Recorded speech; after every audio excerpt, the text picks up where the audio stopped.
हमारे लिए नेक बनने में सबसे बड़ी रुकावट हमारा माहौल है। माहौल ऐसा बना हुआ है कि बंदा नेक बनना चाहे भी फिर भी नेक नहीं बनने देते।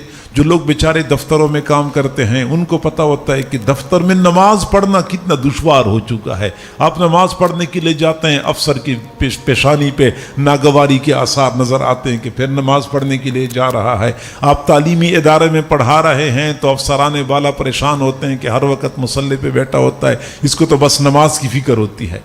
घर में कई मर्तबा बंदे के लिए माहौल रुकावट बन जाता है।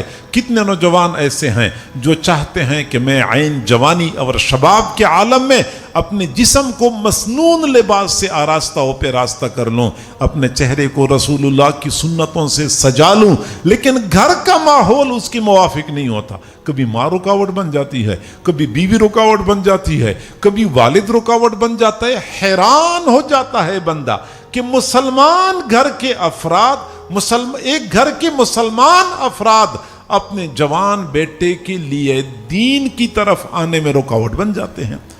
यानी आप रुकावटें हैं, माहौल हमारे लिए रुकावट। गुनाहों से बचना चाहते हैं, नहीं बच पाते। आप सफ़र करेंगे तो सफ़र के दौरान अजनबी ख़वातीन से बंदे का वास्ता पड़ता है। दफ्तर में जाते हैं तो दफ्तर में यही मसला है। बाजार में बंदा बचना चाहता है तो नहीं बच पाता।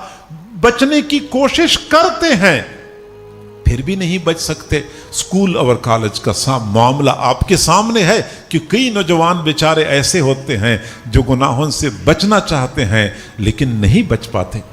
माहौल हमारे लिए सबसे बड़ी रुकावट है।